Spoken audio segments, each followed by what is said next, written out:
It's gonna be a good week. Welcome to the Neverending Reading Vlog. Oh crap. It's not very manly for me to admit this, but Westerns have never really interested me. I didn't grow up watching John Wayne movies. I never wanted to be a cowboy. I wanted to be a ninja. I wanted to be a pirate. I wanted to be a medieval knight. I wanted to travel to the future, be an astronaut. Those were my manly dream jobs when I was younger. Never wanted to be a cowboy. I grew up in Las Vegas. Las Vegas is very hot, over 100 degrees for most of the year. So the idea of being a cowboy, riding a horse or a wagon or a stagecoach to the west, the desert, always sounded absolutely horrible. Maybe it's because I was raised by a single mom. Maybe you need to relate to a father figure to be interested in Western stories. I don't know the reason, but all I know is Westerns have always had very little appeal to me. But I'm reading Lonesome Dove. I'm 70 pages in. And characters are the most important thing in a story for me. I don't care what genre it is. I don't care about the setting. I don't care about the ideas the books are, talking about if the characters aren't worth following. I need to relate to the people inside the story. And in that regard, Lonesome Dove is absolutely astounding. The characterization, amazing. I could picture all these characters in my mind's eye. They are so lifelike. And that alone is making me super invested in Lonesome Dove. Because Lonesome Dove is a big, chunky book that I will no way be finishing this week, I will also be reading Tanith Lee's Electric Forest. This is another dystopian. I love dystopian stories. If you've been following the vlog for this year, it's my new favorite subgenre of science fiction. I love a good dystopian story. I'll also be reading the manga Erase, which is an interesting time travel manga. That's a thriller, it's a mystery, it's very riveting. I look forward to making some good progress through Erased and finishing Tanith Lee's Electric Forest. Let me show you something. Today, I was rearranging my library because if you've been following the channel, you're aware that I have like 2 bookshelves usually there. But I hated this corner. This corner really bugs me. I edit my videos, I see that corner, but now, look at that. All 3 bookshelves put together. It's perfect. It's magnificent. I'm really happy about it. When I was a young man, a preteen, ages 10 to ages 14, 5th grade to 8th grade, I went to a private school. And that's all good. Private education, awesome. But the downside, I was the only black kid in my grade. And I was one of the few black kids that ever went to that private school at that time. Now it's much more diverse. But I remember feeling so different, especially because I was behind my peers in most subjects. I really felt like I stuck out like a sore thumb.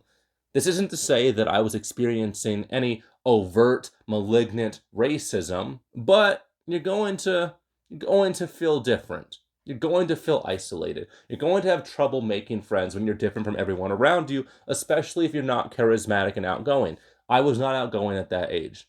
Ages 10 to 14 are the most awkward stages for a young man. You're from child, preteen, early teenagehood. You feel very different. Why am I talking about this? Why am I making you guys my therapists? Well, I'm reading Electric Forest by Tanith Lee. The book starts off by talking about our main character.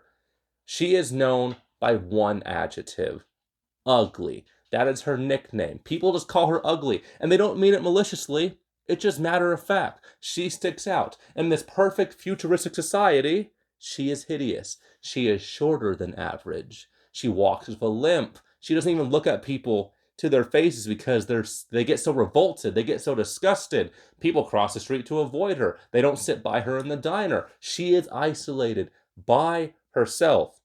Much more isolated than I was in middle school, but still very easy for me to feel empathy for this main character. Very easy for me to feel for her, to root for her.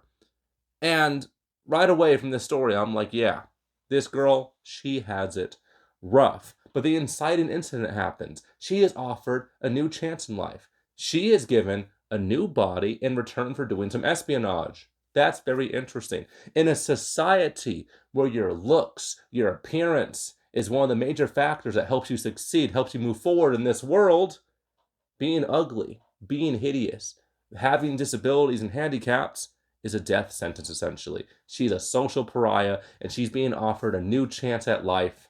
And I can't wait to see how her espionage affects this, messed up society. So now I'm just wondering which type of story I'm going to get.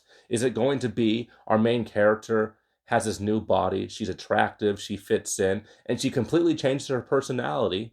Or has her life as an ugly social pariah made her a more well-rounded, better person? And she's going to have this new body and realize that it wasn't all it cracked out to be. Either of those types of stories would be compelling. I'm interested to see which way Electric Forest goes. I just read chapter 8 of Lonesome Dove.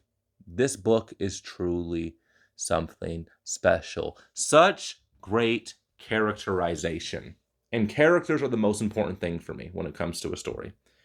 You could be gossiping with your friends about a mutual acquaintance, and you could be completely engaged, completely captured by this little piece of gossip. Even if it truly is nothing special, even if it's not even a crazy story, you're going to be at rapt attention. And it's because you know the characters involved. Characterization is so important when it comes to being engaged, being immersed in a story. And Lonesome Dove is starting off so strong in that regard. All the characters in this story are so lifelike, they're so fleshed out, and I'm just over 115 pages through the narrative. Half of chapter 8, the amazing chapter that I read, really talks about almost nothing. Most of it is just the history and lore of this sign. A sign is a very everyday thing. It's nothing special. Unless you're looking for something in particular, you will overlook a sign. But somehow the author finds a way to keep me engaged and entertained while he discusses and tells the reader the story of this sign that talks about the services that the main characters in Lonesome Dove provide, because they're cattle ranchers. They transport cows and horses to various places. They protect them from bandits. They don't rent out pigs. That's on the sign. I don't know why you'd want to rent out a pig, but that's not a service that they provide. And just the history and all the effort and drama that goes into the creation of this sign is so hilarious. And I don't think there was any point of telling this story to the reader. I don't think it really adds to the plot. It really only relates to one line of dialogue that happens later in chapter 8. So yes, there's a lot of fluff in Lonesome Dove, but I don't mind it. I understand now why Stephen King says Lonesome Dove is one of his favorite novels, because Stephen King, one of my favorite authors, he has a lot of fluff. There's a lot of fluff and flash and extra stuff in his stories. Lots of things, lots of details that aren't necessary for the plot, but they just help the reader grow more immersed, and it helps them get more engaged in the story. It helps them grow in their relationship towards the characters. Lonesome Dove is a masterpiece. If the author maintains this quality for the entirety of the novel, this may end up being one of my favorite books of all time. I have very, very high hopes. I think I made a mistake starting Empire of Silence and Lonesome Dove around the same time, because they're both big boys, but Lonesome Dove, at least in the first 10% of both of these books, is way more compelling. These will definitely be the last two books I finish in February, but I definitely feel like I need to start focusing more on Lonesome Dove. I'll be returning to Empire of Silence in probably 10 days or so. Finish this will end up probably being the last book I read in February. Lonesome Dove. Dang, it makes you just want to go out, buy a horse, put on a 10-gallon hat, get a pistol or rifle, and just go out into the wild. And that's never been something I've been tempted to do. This book definitely makes you feel very manly. I love the dialogue. I love the camaraderie between our cast of characters. This book is definitely a book for the bros. If you have close friends, like I've had the same friends since high school and middle school, and we grew up together. We're all going into our 30s, and we've had friendships that have lasted over 15 years. And it's truly something special. And the camaraderie, the family, the family unit that this cast of characters has built, they have developed, it's really something special. You could feel it through the pages.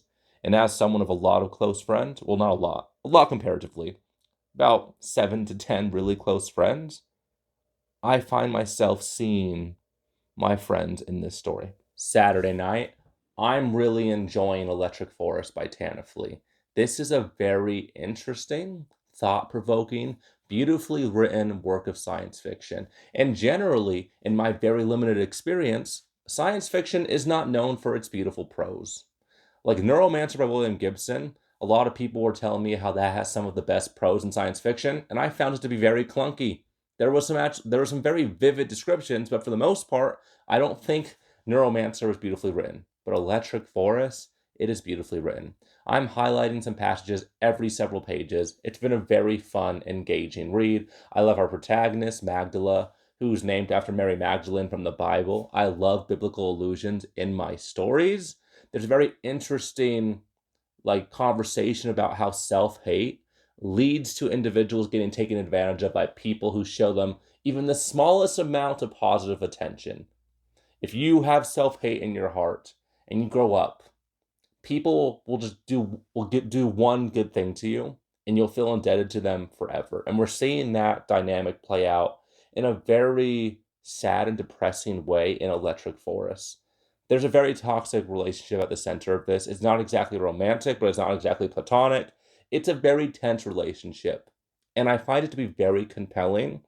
There are secrets that are not being told that me as the reader am not privy to. So I sense a plot twist on the horizon.